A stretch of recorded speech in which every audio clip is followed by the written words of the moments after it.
Chapter 2. It was Quilleran's first day on the job at the Daily Fluxion. He moved into one of the pea-green desks in the feature department and got himself a supply of yellow pencils. He noticed that the pea-green telephone was stenciled with an official reminder, "Be nice to people." He tried the pea-green typewriter by poking out, "The time of many murders is after midnight." Then he telephoned the Fluxion garage to request a staff car for the trip to Lost Lake Hills.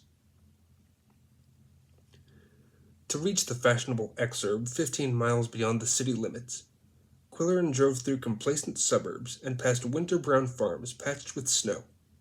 He had plenty of time to think about this interview with Cal Hallopay, and he wondered if the Quilleran method would still work. In the old days, he had been famous for a brotherly approach that put interviewees at ease. It was composed of 2 parts sympathy, 2 parts professional curiosity, and 1 part low blood pressure. And it had won confidences from old ladies, juvenile delinquents, pretty girls, college presidents, and crooks. Nevertheless, he felt qualms about the Hallopay assignment. It had been a long time since he had done an interview, and artists were not his specialty. He suspected they spoke a secret language. On the other hand, Hallopay was an advertising executive, and he might hand over a mimeographed release prepared by his public relations office. Quilleran's mustache shuddered. It had always been the newsman's habit to compose the opening paragraph of his story in advance. It never worked, but he did it as a limbering-up exercise. Now, on the road to Lost Lake Hills, he made a few starts at the Hallopay story. He thought he might say, "When Cal Hallopay leaves his plush executive suite at the end of the day, he forgets the cutthroat competition of the advertising rat race and finds relaxation in—" No, that was trite. He tried again. "A multi-millionaire advertising man with a beautiful wife, 34-22-32, and 2 swimming pools, one filled with champagne according to legend, admits he lives a double life. In painting poignant portraits of children, he escapes—" No, that was sensationalism. Quilleran recalled his brief employment with a news magazine and made another attempt in the crunchy style favored by that publication. With an ascot folded in the throat line of his custom-made Italian silk sports shirt, the handsome, graying, 6'2" czar of an advertising empire spends his spare time. Quilleran guessed that a man of Hallopay's accomplishments must be that tall, that gray, and that impressive. He would probably have a winter tan as well. With a blue foulard ascot accentuating his Caribbean tan. Lost Lake Road ended abruptly at a massive iron gate set in a fieldstone wall that looked impregnable and expensive.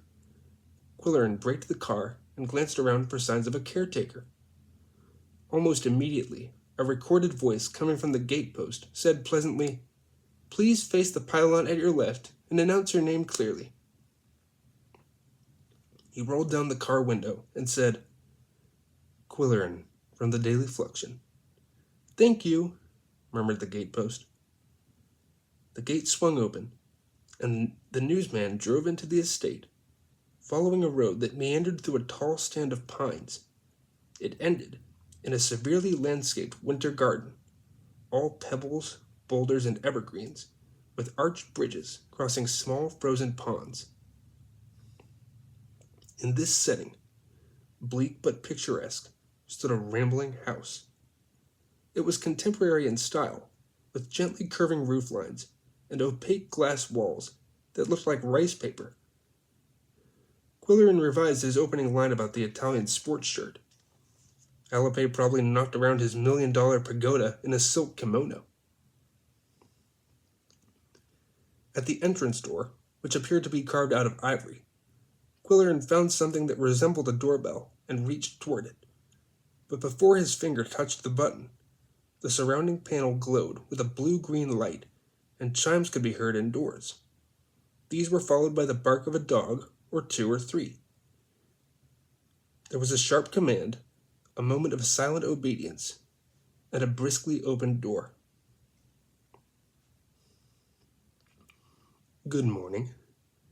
I'm Quillerin from the Daily Fluxion, the newsman said to a curly-haired, pink-faced youth in sweatshirt and dungarees, and before he could add, "Is your father home?" the young man said amiably, "Come in, sir. Here's your passport."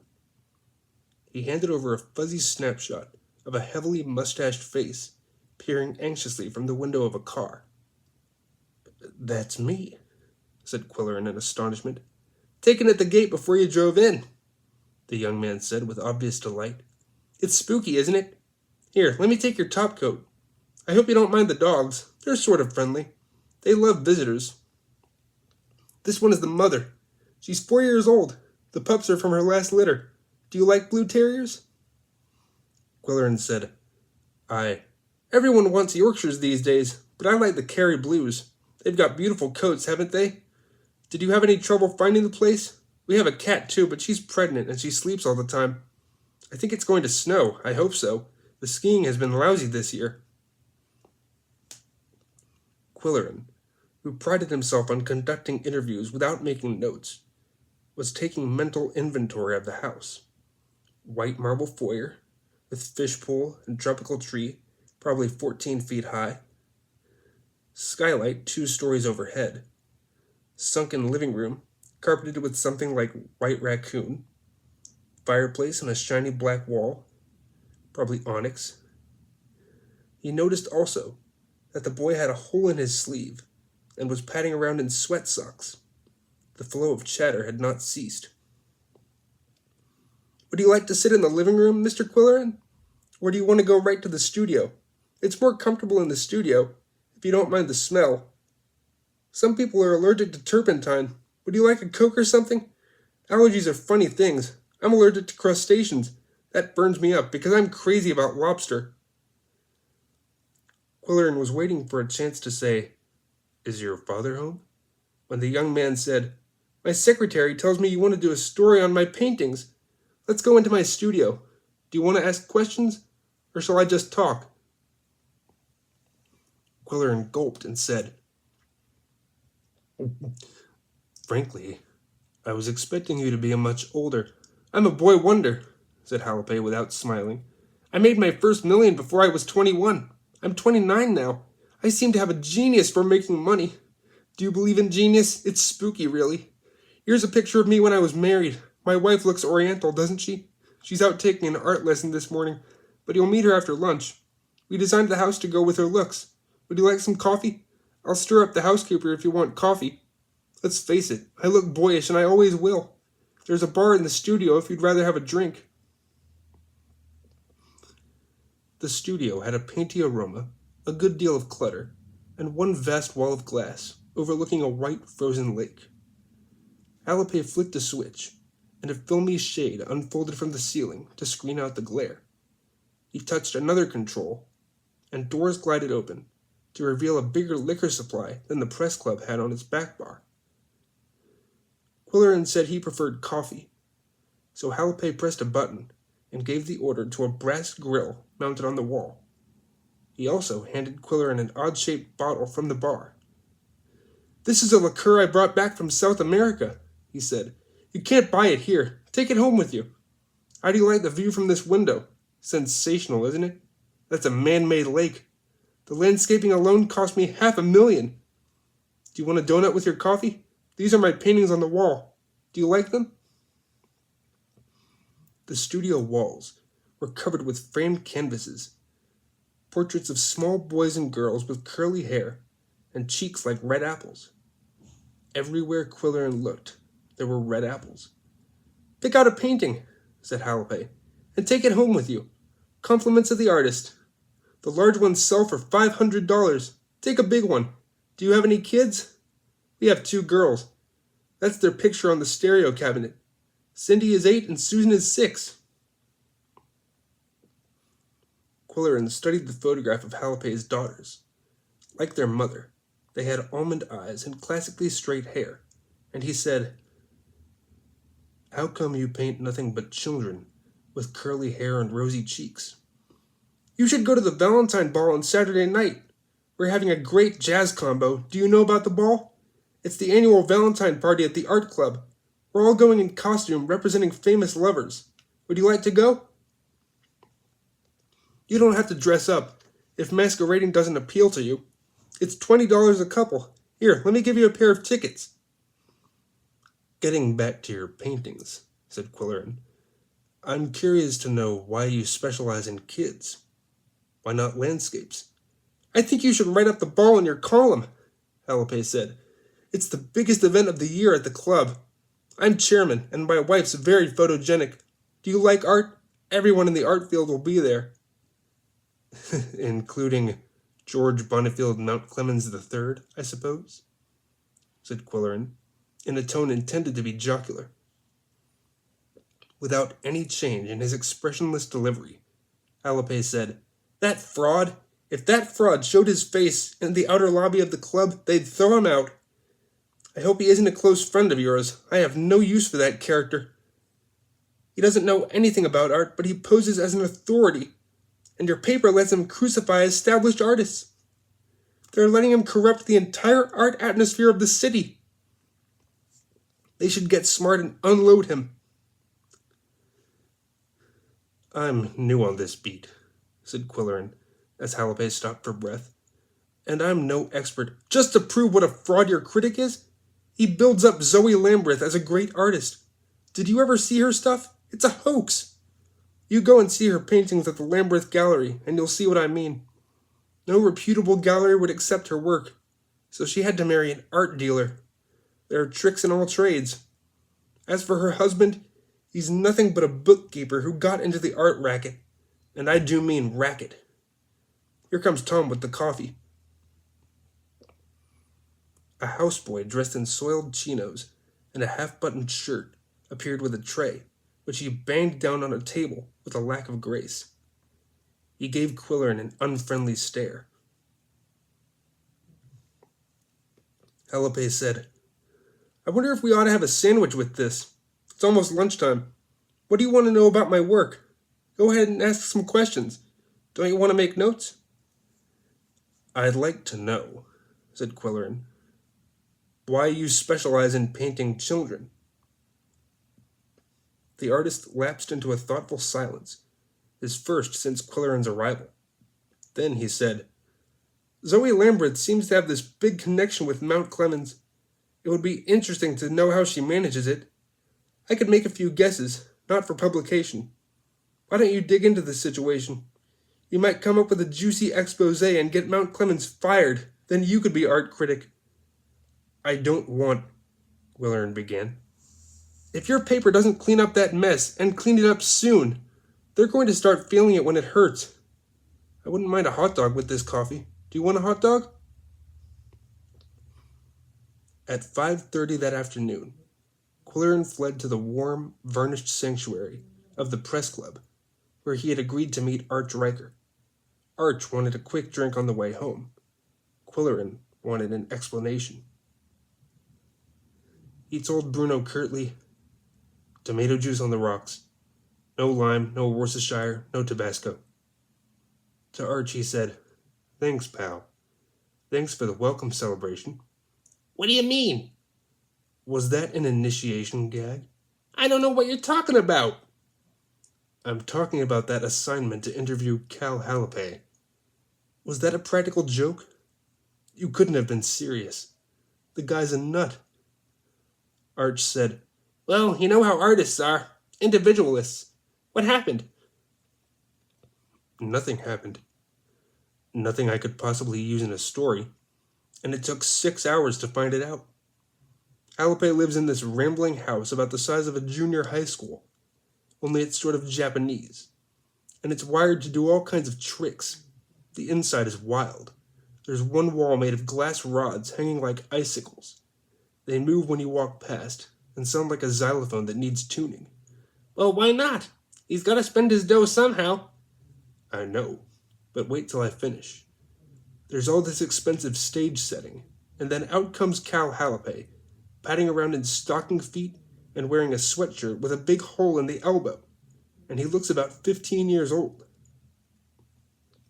Yes, I've heard he's youthful looking, for a millionaire, Arch said. That's another thing. He keeps boasting about his money and trying to force presents on you. I had to fight off cigars, liquor, a $500 painting, a frozen turkey from his ranch in Oregon, and a Kerry blue puppy. After lunch, his wife showed up, and I was afraid his generosity would exceed the bounds of propriety. Incidentally, Mrs. Hallipay is quite a dish. You're making me envious. What did you have for lunch? Ostrich tongues? Hot dogs, served by a houseboy, with the charm of a gorilla.